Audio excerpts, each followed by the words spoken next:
प्यारे बच्चों, आज के इस वीडियो में मनुष्य में किस प्रकार से ब्लड ग्रुप निर्धारित होता है, इस बारे में हम जानकारी प्राप्त करेंगे। इस वीडियो में हम ये समझने का प्रयास करेंगे कि किस प्रकार से ब्लड ग्रुप्स की वंशागति माता पिता से संतानों में होती है। अगर माता पिता का ब्लड ग्रुप हमें पता है तो किस प्रकार से हम पता लगाएंगे कि संतानों में कौन से ब्लड ग्रुप होने की संभावना अधिक है। तो आइए शुरू करते हैं आज का video.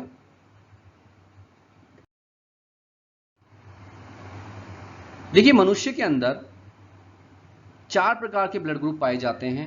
Blood group A, blood group B और ब्लड ग्रुप ए बी और ब्लड ग्रुप ओ, जिसको हम एबीओ रक्त समूह कहते हैं। तो मनुष्य के अंदर ये जो एबीओ रक्त समूह की वंशागति है, ये बहुयुग्म विकल्पता का एक बहुत अच्छा एग्जाम्पल है। ये आपको पता होना चाहिए। मनुष्य के अंदर एबीओ रक्त समूह की जो वंशागति है, ये बहुयुग्म विकल्पता का एक बहुत अच्छा एग्जाम्पल है। हमारे शरीर में जो ये ब्लड ग्रुप्स हैं, चाहे ए हो, चाहे बी हो, चाहे ए बी हो, चाहे ओ हो, इनको नियंत्रित करने का काम एक जीन करता है, जिसको हम जीन आई कहते हैं। हमारे शरीर में जो आरबीसी सेल से लाल रुधिर कणिकाएं हैं, उनकी सतह पर, झिल्ली पर बाहर की ओर निकलते हुए शर्करा बहुलक होते हैं, जो एंटीजन कहलाते हैं। आरबीसी सेल्स की झिल्ली पर बाहर की ओर निकलते हुए कुछ शर्करा बहुलक हैं, जो वास्तव में क्या है, ग्लाइकोप्रोटीन्स हैं। ये एंटीजन कहलाते हैं, जो एंटीजन ए भी हो सकते हैं या वो एंटीजन बी भी हो सकते हैं। अब ये एंटीजन ए है या एंटीजन बी है, ये कौन सा ग्लाइकोप्रोटीन है, इसको नियंत्रित करने का काम भी यही जीन आई करता है। दोबारा से समझ लीजिए, हमारी जो आरबीसी सेल्स हैं, उनकी सतह पर शर्करा बहुलक पाए जाते हैं, जो ग्लाइकोप्रोटीन होते हैं, जिसको हम क्या कहते हैं, एंटीजन। और ये एंटीजन ए भी हो सकता है या एंटीजन बी भी हो सकता है। और ये एंटीजन ए होगा या बी होगा, इसको नियंत्रित करने का काम भी कौन करता है, जीन आई। ये जो जीन आई है, इसके 3 एलिल्स होते हैं, आई ए, आई बी और आई ओ। ये जो जीन आई है, इसके 3 युग्म विकल्पी हो सकते हैं, आई ए, आई बी और आई ओ। अगर किसी जीव में एलिल आई ए है, तो उसमें कौन सा ग्लाइकोप्रोटीन होगा उसकी आरबीसी में, एंटीजन ए। यदि युग्म विकल्पी आई बी है, तो आरबीसी सेल्स में कौन सा एंटीजन होगा, कौन सा ग्लाइकोप्रोटीन बनेगा, एंटीजन बी। लेकिन यदि आई ओ एलिल है, तो ऐसे आरबीसी सेल्स में कोई भी शर्करा, कोई भी एंटीजन नहीं बनता। तो आई ए एलिल किसके लिए रेस्पॉन्सिबल है, एंटीजन ए के लिए। आई बी किसके लिए रेस्पॉन्सिबल है, एंटीजन बी के लिए। लेकिन आई ओ से कोई भी एंटीजन नहीं बनता। साथ ही साथ आप ये ध्यान रखिएगा कि एलिल आई ए और एलिल आई बी, ये दोनों जो एलिल्स हैं, ये डोमिनेंट होते हैं आई ओ पर। क्योंकि आई ओ कोई शर्करा नहीं बनाता, इसलिए आई ओ क्या है, अप्रभावी है, रिसेसिव है। लेकिन आई ए और आई बी क्या होते हैं, ये प्रभावी होते हैं, डोमिनेंट होते हैं। साथ ही साथ एक महत्वपूर्ण बात देखिए, यद्यपि जीन आई के 3 युग्म विकल्पी हैं, लेकिन किसी भी द्विगुणित जीव में किसी लक्षण के 2 ही एलील अधिकतम हो सकते हैं, यह आपको पता है। किसी भी जीव में जो द्विगुणित जीव है, उसमें किसी भी लक्षण के अधिकतम 2 ही एलील हो सकते हैं। तो यहां मैंने आपसे कहा कि 3 एलील हैं, तो इसका मतलब यह नहीं है कि हर मनुष्य में 3 एलील होंगे। ध्यान रखिएगा, अधिक से अधिक इन 3 एलील्स में से अधिक 2 एलील जो है किसी भी मनुष्य में होंगे। तीनों एलील किसी भी दशा में नहीं होंगे। एक एलील भी हो सकता है, एक एलील जैसे आई ए हो सकता है, लेकिन तीनों में से 2 अधिक से अधिक हो सकते हैं, लेकिन 3 के 3 मौजूद नहीं होंगे। अब देखिए, मैंने आपसे कहा कि जीन आई के 3 एलील्स हैं। अब ये 3 एलील अलग अलग प्रकार से व्यवस्थित होकर 6 प्रकार का जीनोटाइप बना सकते हैं। और ये 6 जीनोटाइप ही डिसाइड करते हैं कि मनुष्य का ब्लड ग्रुप क्या होगा। ब्लड ग्रुप ए होगा, बी होगा, ए बी होगा या ओ होगा। देखते हैं, एक साइड यहां रुधिर वर्ग और एक साइड यहां जीनोटाइप। मान लीजिए किसी व्यक्ति का रुधिर वर्ग ए है, तो इसका जीनोटाइप क्या होगा, आई ए, आई ओ, आई ए। अब आप देखिए, पहला जीनोटाइप ये है, यहां पे दोनों एलील क्या है, एक जैसे हैं। आई ए दोनों ही एंटीजन ए बनाएंगे तो रुधिर वर्ग ए ही होगा। दूसरा जो जीनोटाइप है वो क्या हो सकता है, आई ए, आई ओ। अब यहां पे आप देखिए IA IO पर प्रभावी है, पावरफुल है, डोमिनेंट है। दूसरी बात IA एंटीजन A बनाएगा लेकिन IO कोई एंटीजन नहीं बनाएगा। तो इस दशा में ये जो जीनोटाइप है जिसमें दो एलिल्स मौजूद हैं आपके IA और IO, विषम युग्म की अवस्था में है ये जीन, तो इस दशा में भी रुधिर वर्ग A ही होगा। अब रुधिर वर्ग B की बात करते हैं। अगर किसी जीव में IB ये जीनोटाइप है, मतलब IB एलिल समयुग्म की अवस्था में है, तो ब्लड ग्रुप B होगा, स्वाभाविक है। लेकिन अगर किसी व्यक्ति में IB IO विषम युग्म की अवस्था में ये दोनों एलिल्स हैं, तो भी रुधिर वर्ग B ही होगा। क्यों? क्योंकि B क्या होता है? प्रभावी होता है। साथ ही साथ B एंटीजन B बनाएगा लेकिन O कोई एंटीजन नहीं बनाएगा। तो IB IO इस विषम युग्म की अवस्था में भी रुधिर वर्ग क्या होता है? B होता है। अब बात करते हैं रुधिर वर्ग AB की। देखिए, अगर किसी जीव में IA IB ये दोनों एलिल्स विषम युग्म की अवस्था में मौजूद हैं, तो रुधिर वर्ग AB होगा। क्यों होगा? क्योंकि IA और IB दोनों ही पावरफुल हैं, दोनों ही डोमिनेंट हैं। IA एंटीजन A बनाएगा, IB एंटीजन B बनाएगा। तो यहां पे ये दोनों ही अपने प्रभाव को समान रूप से प्रकट करेंगे। इस प्रकार के रुधिर वर्ग को हम कहेंगे ब्लड ग्रुप AB। यहां पे A और B दोनों ही एंटीजन मौजूद हैं, क्योंकि IA A एंटीजन बनाएगा, IB B एंटीजन बनाएगा। और रुधिर वर्ग AB सह प्रभाविता का एक अच्छा एग्जाम्पल है, जहां पे दो एलिल अपने प्रभाव को समान रूप से प्रकट कर रहे हैं। और अंतिम ब्लड ग्रुप होगा IO जीनोटाइप वाला, और इस ब्लड ग्रुप को क्या कहेंगे हम? Blood group O। अब यहाँ पे जीनोटाइप है IO दोनों ही समयुग्म की अवस्था में है, और आप जानते हैं कि IO कोई एंटीजन नहीं बनाता। तो ब्लड ग्रुप O की खासियत यह होगी कि इसमें किसी भी प्रकार का कोई एंटीजन मौजूद नहीं होगा। एक बार पुनः इस पॉइंट को ध्यान रखिएगा कि AB जो ब्लड ग्रुप है ये सह प्रभाविता का एग्जाम्पल है, कोडोमिनेंस का एग्जाम्पल है, जहां पे दो अलग अलग एलिल्स समान रूप से अपने प्रभाव को प्रकट कर रहे हैं। साथ ही साथ ये जो रुधिर वर्ग हैं, ये रुधिर वर्ग बहुयुग्म विकल्पता का एक अच्छा एग्जाम्पल है, मल्टीपल एलिलिज्म का एक अच्छा एग्जाम्पल है, जहां पे तीन एलिल IA IB IO अलग अलग प्रकार से चार रुधिर वर्गों का निर्माण कर रहे हैं। अब एक बार दोबारा से मैं आपको कुछ महत्वपूर्ण पॉइंट्स बता दूं जो वंशागति में हमारी मदद करेंगे। देखिए, यदि किसी जीव का जीनोटाइप IA IO है, तो उसमें IA प्रभावी होगा, एंटीजन A बनेगा, तो इस ब्लड ग्रुप को क्या कहेंगे? A। तो यहां पे जो व्यक्ति है वो कैसा है? समयुग्मकी है, उसमें विषम युग्मकी है, उसमें दो अलग अलग प्रकार के एलिल हैं, एलिल समान नहीं है। यदि किसी जीव का जीनोटाइप IA है, तो भी रक्त समूह क्या होगा? A। और यहाँ पे जो जीनोटाइप है वो क्या है? समयुग्मकी है। तो आप ये देखेंगे कि अगर किसी व्यक्ति का ब्लड ग्रुप A है, तो वो व्यक्ति विषम युग्मकी भी हो सकता है, अर्थात उसमें जीनोटाइप IA IO भी हो सकता है, या समयुग्मकी भी हो सकता है। ब्लड ग्रुप A वाले में जीनोटाइप IA IA भी हो सकता है। इसी प्रकार से यदि किसी व्यक्ति का जीनोटाइप IB IO है, तो ब्लड ग्रुप B होगा। और इस यहाँ पे कैसी अवस्था है? विषम युग्म की अवस्था है। दोनों जीन के जो एलिल्स हैं वो क्या हैं? विषम हैं, अलग अलग हैं।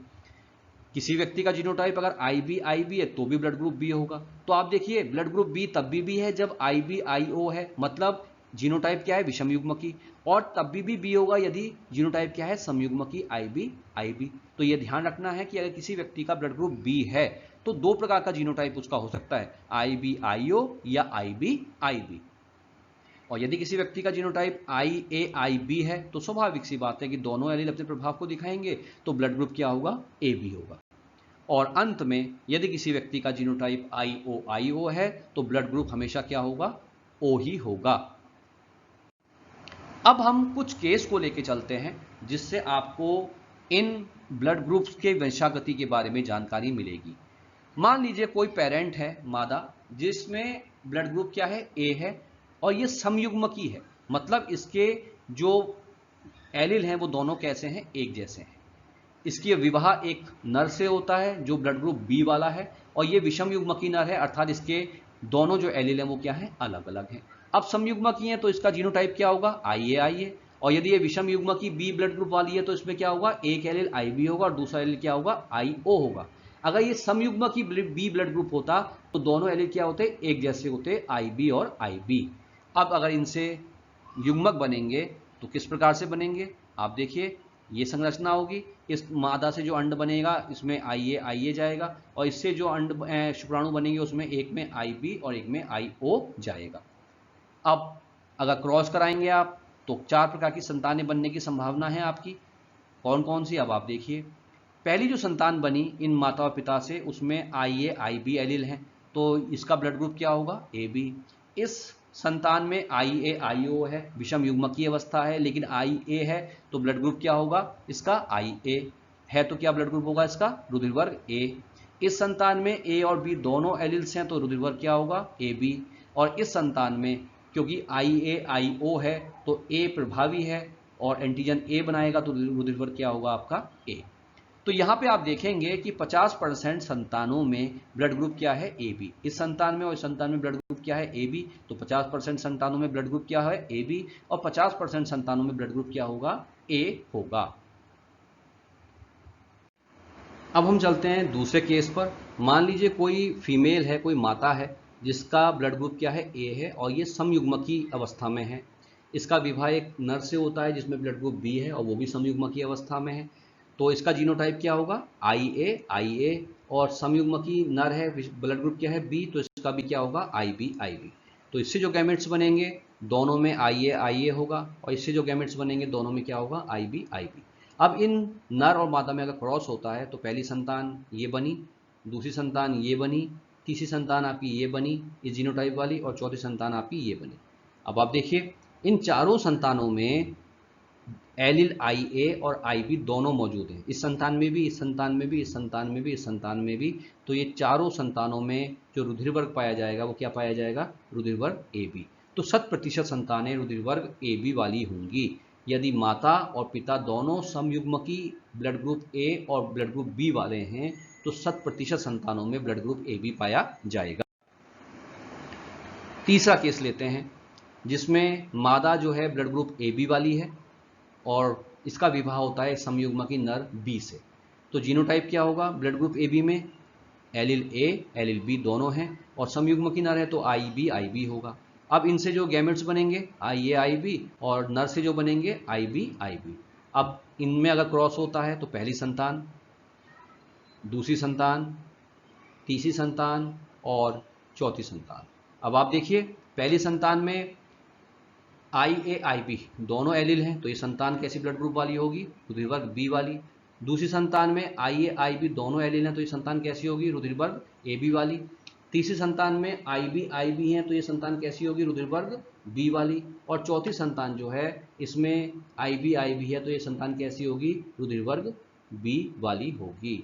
तो आप ये देखेंगे कि 50% जो संतानें हैं वो ब्लड ग्रुप AB वाली हैं और 50% संतानें जो है ब्लड ग्रुप B वाली हैं। अब हम एक चौथा केस लेते हैं जिसमें माता जो है, जो फीमेल है, वो विषम युग्मकी ब्लड ग्रुप AB वाली है और जो उसका विवाह होता है वो एक ऐसे मेल से होता है जिसमें ब्लड ग्रुप क्या है, O है। तो विषम युग्मकी मादा है, ब्लड ग्रुप AB है, तो दोनों एलील होंगे, जीन्स एलील AB दोनों होंगे, एलील AB है एलील BB है। और अगर समयुग्मकी नर है ब्लड ग्रुप O वाला तो इसमें IO दोनों ही एलील मौजूद होंगे। तो इससे जो गैमेट्स बनेंगे क्या बनेंगे, एक गैमेट IA एक गैमेट IB, और इससे जो नर से जो युग्मक बनेंगे वो दोनों IO वाले। अब अगर इनके बीच में क्रॉस हुआ, संतानें बनी, तो पहली संतान, दूसरी संतान, तीसरी संतान और चौथी संतान। अब आप जीनोटाइप देखिए, पहली संतान में IA IO दोनों एलील हैं तो ये ब्लड ग्रुप क्या दिखाएगा, ब्लड ग्रुप A। इस संतान में भी IA IO है तो ये ब्लड ग्रुप क्या बनेगा, A। इस संतान में ब्लड ग्रुप IB IO है, दोनों एलील हैं तो B प्रभावी है, O तो अप्रभावी है, तो कौन सा ब्लड ग्रुप बनेगा, B। और इस संतान में भी एलील B है O है, तो प्रभावी कौन है, B, तो ब्लड ग्रुप क्या बनेगा आपका, ब्लड ग्रुप B। तो यहाँ पे अगर आप देखें तो 50% संतानों में ब्लड ग्रुप A पाया गया और 50% संतानों में ब्लड ग्रुप B पाया गया। अब यहाँ पे आप एक बात को ध्यान से समझिए, मैंने आपको हर स्टडी में विषम युग्मकी या समयुग्मकी लिखा है। अगर मान लीजिए आपसे ये कहा जाता है कि किसी पुरुष जिसका ब्लड ग्रुप A है का विवाह किसी मादा जिसका ब्लड ग्रुप B से कराया गया और संतानों में कौन सा ब्लड ग्रुप पाया जाएगा बताइए, तो यहाँ पे एग्जामिनर ने ब्लड ग्रुप A कहा, समयुग्मकी या विषम युग्मकी नहीं कहा। तो उस दशा में आपको क्या करना पड़ेगा, आपको दोनों कंडीशन लेनी पड़ेंगी। अगर समयुग्मकी ब्लड ग्रुप ए है तो उसका जीनोटाइप क्या होगा आपका आई ए आई ए, है ना। और अगर विषम युग्मकी ब्लड ग्रुप ए है तो उसका जीनोटाइप क्या होगा आई ए और आई ओ। तो ये आपको देखना पड़ेगा। अगर क्वेश्चन में समयुग्मकी या विषम युग्मकी शब्द का इस्तेमाल नहीं किया और ये कहा कि नर का ब्लड ग्रुप आपका ए है, तो आपको दो अवस्थाएं लेके चलनी पड़ेंगी, एक अवस्था ये और एक अवस्था ये। तो ये आपको ध्यान रखना पड़ेगा। और अब एक अंतिम केस हम और लेके चलते हैं जिसमें मादा क्या है, ब्लड ग्रुप बी वाली है, विषम युग्मकी है, और इसका विवाह एक ऐसे नर से होता है जो समयुग्मकी ब्लड ग्रुप ओ वाला है। तो विषम युग्मकी मादा है तो जीन एलील क्या होंगे आई बी आई ओ, नर में क्या होगा आई ओ। इससे जो युग्मक बनेंगे मादा से क्या बनेंगे आई बी आई ओ, और नर से जो युग्मक बनेंगे वो क्या बनेंगे आई ओ। अब इनसे F1 जनरेशन में जो संतानें बनेंगी वो क्या क्या बनेंगी, 4 प्रकार की संतानें बनने की संभावना है। और वो क्या क्या होंगी, अब आप उसको जीनोटाइप देखिए। पहली संतान IBIO तो इसका ब्लड ग्रुप क्या होगा बी। दूसरी संतान IBIO तो इसका ब्लड ग्रुप क्या होगा आपका बी। तीसरी संतान IOIO तो इसका ब्लड ग्रुप क्या होगा IO। और चौथी संतान ब्लड ग्रुप IOIO तो ब्लड ग्रुप क्या होगा O। तो ये 4 प्रकार की संतानें आपकी यहाँ पे बनी हैं। तो 50% संतानों में ब्लड ग्रुप क्या पाया गया बी, और 50% संतानों में ब्लड ग्रुप क्या पाया गया O। तो इस वीडियो के माध्यम से मैंने आपको ब्लड ग्रुप का वंशागति किस प्रकार से होती है ये बताया। मैंने आपको 5 केस स्टडी के हिसाब से बताने का प्रयास किया कि किस प्रकार से ब्लड ग्रुप को निर्धारित करने वाले एलिल्स की वंशागति संतानों में होती है। अगर आपको ये वीडियो पसंद आया तो इसे लाइक कीजिए, कमेंट्स कीजिए और इस चैनल को सब्सक्राइब कीजिए। धन्यवाद।